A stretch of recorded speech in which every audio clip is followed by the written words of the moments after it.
Alright, so today on the bench we have an Onkyo model number TX-810, and this is probably from the, I don't know, maybe the late 80s, early 90s. And the problem with this is, well, the complaint on this is that it has an intermittent left channel when you turn it on, and it will come back after you turn the volume up, maybe about 25%. Like I said, I mean, it doesn't happen all the time, but it does happen, and I've seen it happen, and sometimes it's been hard to recreate that issue. Sometimes when it's a little warmed up, you'd think that, it starts working, but you'd think it might be a capacitor, but I started looking through here, and I'm not so sure it is a capacitor at this point. I think we have something else going on. So let's verify, and let's see if it's going to do this on this test run here. So I got the generator on right now. We're throwing a 1 kilohertz signal into it. And let's see if this happens. Yeah, see, it didn't do it that time. And it's been doing that. If it would not do it, then do it. Let's put on a sweep here.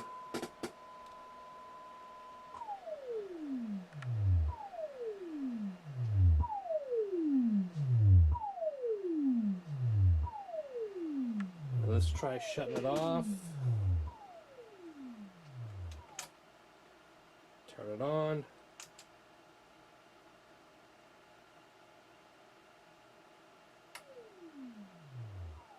Yeah, it's just not doing it now. So I'm suspecting that... Hold on, let's see.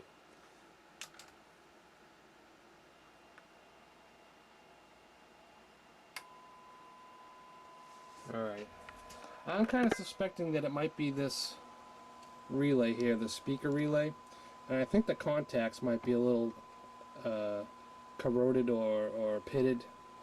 And I think what's happening is that at low volumes, when you first turn it on, it's kind of humid in here, and that might be a factor of it, maybe why it's working right now. Temperature and humidity can play a role in, connection issues. So, but yesterday it was doing it fairly consistent, and today it's not. So, I think what's happening is at very low volume, when you first turn it on with a very slight with a bad connection, I think what's happening is when you first turn it on, it starts to, the other channel will power up, but I think what the other channel does, it's just barely making the contact, and then when you start trying to pull current from it, then I think it kind of warms up the contact, and then I think it connects. So I'm just going to tap this relay, see if we can get it to do anything.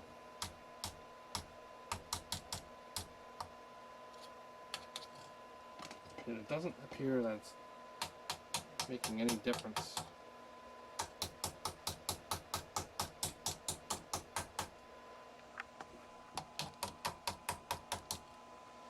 And that is the only relay in this thing. When the protection circuit kicks out, it definitely pulls out that relay. Alright, so here's something interesting. I just turned it on, and as you can see, possibly the yellow channel, which is the right channel, has a little bit of a lower sine wave than the red channel, which is the left channel.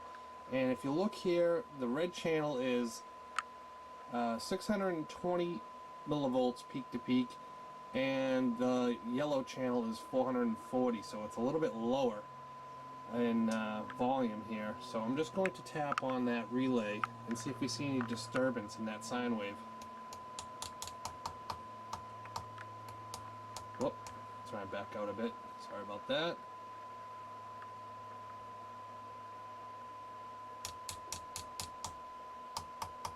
I do see some disturbance in that sine wave when I tap on that relay.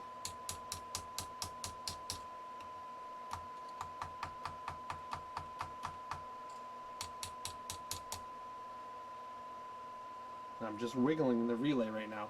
See, right now, watch that yellow sine wave. Now, all I'm doing is just kind of rocking the relay back and forth a little bit. Do you see the the sine wave changing a bit. So let me shut this down here. So I'm kind of thinking that we might have some bad contacts in this relay. Alright, so what I've done here is I've taken the relay, actually I've unsoldered it off the circuit board and I've pulled it out, and right now I have a set of leads going to my power supply, which is supplying 12 volts to this coil on this relay. And on the contact side, there's two normally open contacts, one on one side over here towards the back side of the relay, and two on the front side. And what happens is when you apply power to the coil, the relay will close contacts between this pin and this pin on the front, and this pin and this pin on the back. So the left and right channel go through the two commons, and they come out on these two normally open pins. Now if you have any kind of dirt or contact issues, what's going to happen is you're going to create a resistance across those contacts, and it's going to put more resistance on your speaker terminals in series with your speakers. And we're gonna, right now I have my ohm meter hooked up to those contacts, and what I'm going to do is I'm just going to plug in and unplug my power supply to the relay and cycle it a few times and see if we get a consistent ohm reading, which should be close to 0, because that is the best for well, that is a closed contact.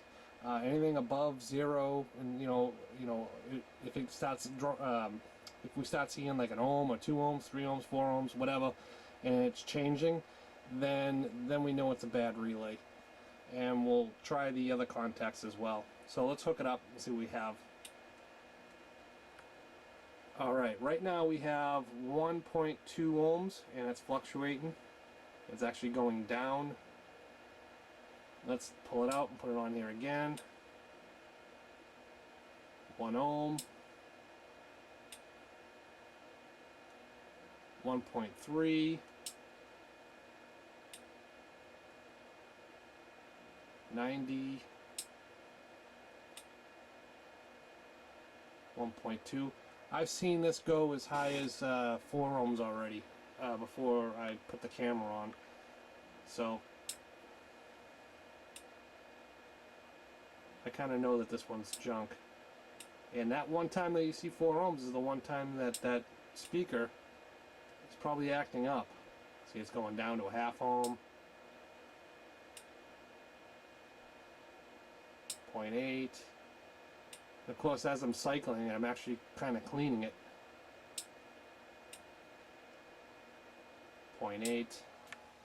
Alright, so let's put the clips on the other terminal here, or the other leads of the other contact, and let's try that one. 1.2, 1.3, 1.6. Ah, there we go. See, 3 ohms right there on that connection. So, I mean, obviously we might have dirty or worn out contacts. I mean, you could clean this up, throw some contact cleaner. It does actually have a service door on the top that you can pop this off and spray some deoxit in there maybe. And, that might work for a little while. It might work for a long time. That's the chance you take with doing that. So, we're going to try it and see what happens. We're going to get these clips off, and we're just going to spray some deoxit down on those contacts.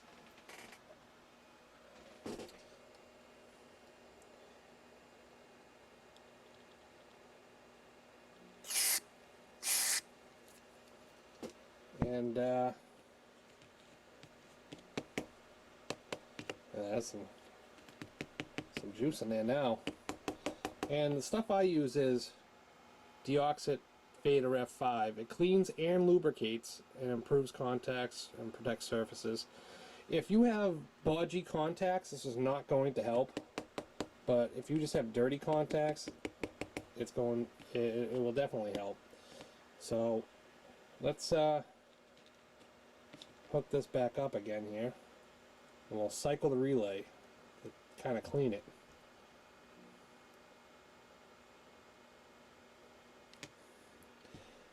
And what I'm going to end up doing is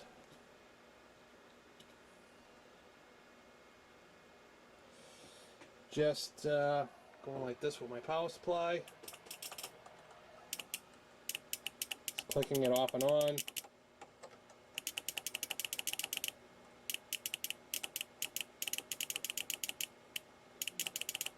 Alright, now let's go up to the meter and see if we see any differences in our continuity.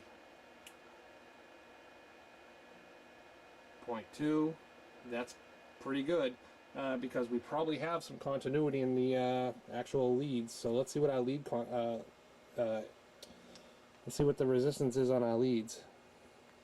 So I'm just going to clip that onto the same terminal. Whoop.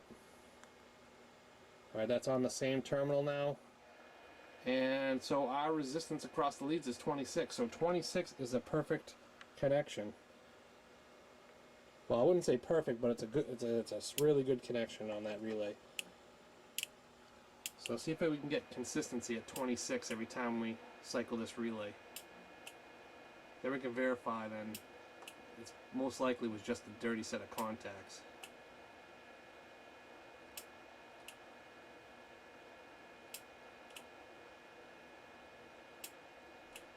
It's going to the same number, and that's what you want to see.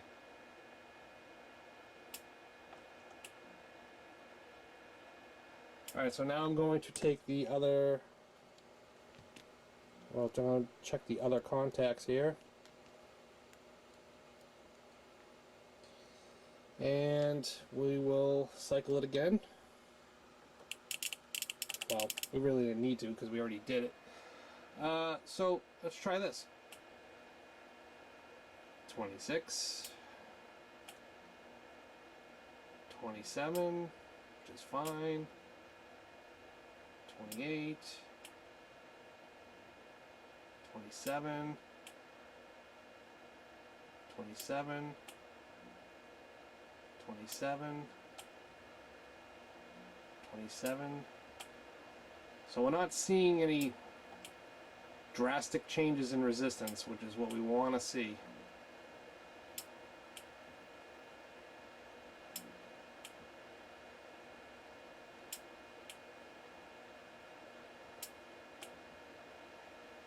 Alright, so that may have fixed the issue here. You know, if you want a 100% guarantee that the issue is not going to come back, you could replace the relay. If you just want to clean the relay and give that a whirl for a while, that might, it actually, depending on the, like I said, depending on the damage on the contacts, if there's any damage, if it just need to be cleaned, then this will be perfectly fine to do. If the relay is serviceable, which this one happened to be, sometimes these are sealed and you cannot do this, and you just have to replace the relay. But Onkyo was nice enough to put a serviceable relay here. So I'm going to put this back in the receiver and give it a run up and see if it made any difference on my output, see if I get consistent voltage on my outputs. And I really didn't have to take the relay out to do this. I could have kept it in the receiver and just popped the top off and sprayed the deoxit in the top here. But I wanted to check the bottom of the circuit board for any bad connections, which is a good idea to do with a receiver that is at this age. And I did find a number of questionable solder joints, which I took care of. So it's good if you're already in there. It was only a matter of taking out a bunch of screws and everything, and just pulling the circuit board out and retouching up some solder joints and sucking the solder off of these and yanking this out. And it also gives you the ability to cycle the relay without having to, you know, use the power button off and on, off and on, off and on, which is probably not really good for the receiver. So cycling it with a power supply is probably less stress on your receiver. So I'm going to pop this back in the receiver, and we'll see if our sine waves come back to a normal voltage level and consistency, you know. So, alright, we'll see you in the next cut. Alright, so we got that relay back in here, we got the board back in the chassis. I've dusted out the whole entire chassis with the compressed air, Got all the dust out, so we're all good there. It looks nice and clean again. Looks almost like brand new. We're going to put the signal into this and give it a shot and see if we see any difference in the signal and the stability. So we got it on, we're going to turn it up. We're looking good.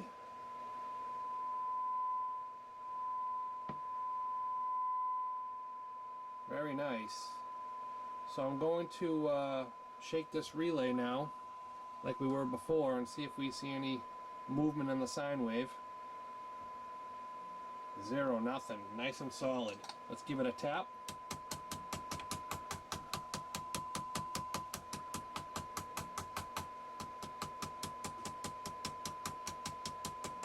Nothing significant. Saw a little blip, but I expect that to happen every once in a while. You are vibrating those contacts. So what I was looking for was a very significant blip where it would go low and not come back. So that is normal. We're looking good there. Alright, so the next thing we got to do is shut the generator off, and we have to do what we call an idle adjustment, idle current adjustment on the outputs. And what we want to do is try and balance those as best as we can on the amplifier section. And to do that, we have to, by looking at the service manual, you connect a DC voltmeter to terminals I, ID, and VCT on the power amplifier. And there's a set of those test points on each side of the amplifier for left and right channel. Right now I have the meter hooked up to one side already, and the other pins are right here, and the adjustment pots are right here. And what you want to do before you adjust these is turn the receiver off and spray them with a little contact cleaner deoxit, and remember where they are to start with, and then give them a little rotate left and right, and then set them back pretty close to where you had them. That will ensure that your adjustment will stay as close as possible. These things are a little touchy little bastards, so they like to run away a bit. So we're gonna try and see if we can get these closer than what it is right now, which is at about 6.2 millivolts on the left channel. So we're going to tweak that up a little bit here.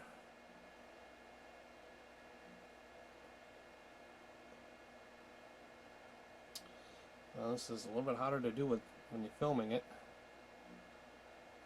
Okay, this is touchy. Alright, so that's close enough for now. I think you got the idea. I will finish this up when the camera's off. We'll go to the other channel, and plus I'm running out of battery on this thing, so I gotta hurry up.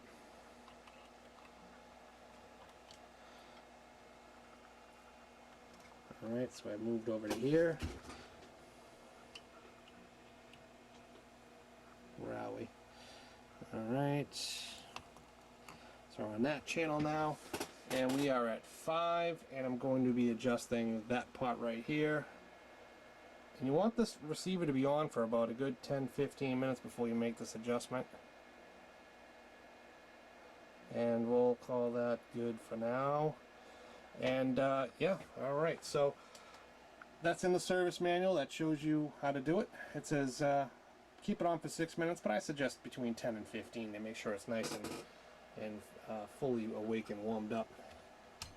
So let's see, we're turn the generator back on. Let's start it off low. Let's shut the receiver off. Turn it back on.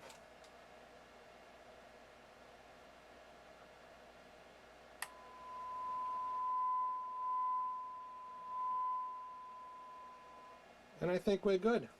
Alright, so I gotta shut this down before my camcorder dies on me. So I hope you enjoyed this repair on the Onkyo TX-810, and yeah, we'll see you in the next one. Have a good night.